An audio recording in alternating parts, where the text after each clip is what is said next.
আমার শ্বশুরবাড়ি বড় লোক তো, আমি গরিব, কিন্তু আমি কামাই করে আমার শ্বশুরবাড়ি আল্লাহরে দেখাইলাম। আমার চালান 20 টাকা, 20 টাকা দিয়ে আমি আছি, 2 পাখি জায়গা করছি। একটু আমি বড় হয়েছি পরে 14-15 বছর হয়েছে পরে আমি 20 টাকা মা দিছে ক্ষীরের ব্যবসায় গেছি। ওই 20 টাকা রাইখে জ্বালা বইছে চাল টাইল কিনছি, কিনা টিনা খাইয়া পরের দিন সকালে গেছি আবার যে ক্ষীরে আনছি। ক্ষীরের ব্যবসা করতে করতে আমি আবার কমলা আপেল বেচতে বেচতে আনারস বেশি।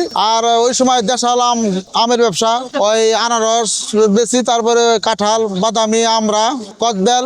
ছোটবেলায় যে কমলা বেচছি আমি, কমলা আরিতে ঘাটে, ওই 5 চালি কমলা, 300 টাকা পেটি কমলা, ভুটানের কমলা। এই সময় আমি ব্যবসা করি। ওই 20 টাকা থেকে তো আমি হলো 300 টাকা পেটি কমলা কিনছি। 20 টাকা দিয়ে ক্ষীরে আনছি 115 টাকা দেয় নাই, 25 টাকা 4 আনা করে বেচছি। স্কুলে পোলা বানা গেছে 200 আনছি 50 টাকা, 4 আনা করে ক্ষীরে বেচছি।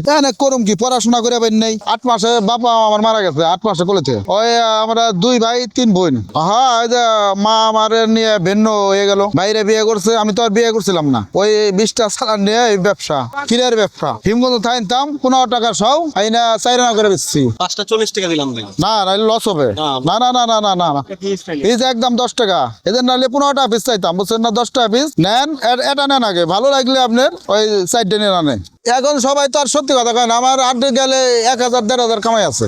ওই পয়লা আস্তে আস্তে আমি ছাপড়া ছিল, 4 চারা ঘর তুললাম। তারপরে আস্তে আস্তে বাড়ি আমার ওই ফরিদপুরে একটা আম বাগান করলাম, আমরুপালি জায়গা কিনে। এক পাখি আপনার আমরুপালি লাগাইছি। তারপর এর মধ্যে পেঁপে ফরিদপুর নিয়ে বেচছি 4000 টাকা সহ, 40 টাকা পিস। তারপরে আমি ওই দেশের লোকের হাতে মাছের ব্যবসা গেছিলাম। মাছের ব্যবসায় বৃষ্টিতে লস, কিন্তু পেঁপেতে আমি এগিয়ে গেছি। তারপরে গরু কিনছি, এটা 7000 টাকা দেয়। এটাই বাছুর কেনার পরে ওই বাছুরে 10 বিয়ান দিছে। 10 বিয়ানে আমি 4টে গরু হয়েছে আমার। এইবারে চলতেছি। পরিবারে আমরা 4 জন, এক মেয়ে এক ছেলে। মেয়ে অনার্স পরে, মেয়ে বিয়ে দিছি। ছেলে হলো আপনার ম্যাট্রিক দিব।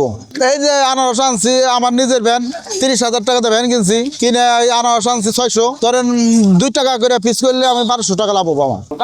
আমি কাজ পাই, আমি আবার লোক খাটাই। আবারও আমি তেঁতুল গাছ কিনে, হ্যাঁ, লোক দিয়ে পাড়াই। ওই হাফ বেলায় আপনি 500 টাকা নেয়। ওই তেঁতুল গাছ ধরেন ওই 20,000 টাকার কিনা, ওই তেঁতুল আমি 50,000 টাকা বেচুন। ওই ধরেন ব্যবসা তো একলা করা যায় না। আমের সময় আমি করে নেই 700 টাকা রোজ। ওই আমের সময়, কাঁচা আমের সময় রাত 3টার সময় মানিগঞ্জ যায় নিজের ভ্যান নিয়ে। আর ওদের নামাই দিয়ে ভোরের সময় বিক্রি করে চলে যায় বাড়ি যায় হেরে। ওই আপনার পরে আরো আম পাড়াই, কাঁচা আম। এখানকার দেশাল আম তো পোকা হয় বলে কাঁচা বিক্রি করে ফেলাই। হাটের ব্যবসা ভালো বেশি। এখানে থাকলে আমি ঋণ হয়ে যাম, ওই বাকিটা কিনিব আর হাটে নগদ টাকা বেচে যাম, সোজা লাভ। আর দোকান দিলাম, বুঝছেন না, এই পয়সা গলবো। আর এটা 600 মাল আনছি, বিক্রি করে যাবই।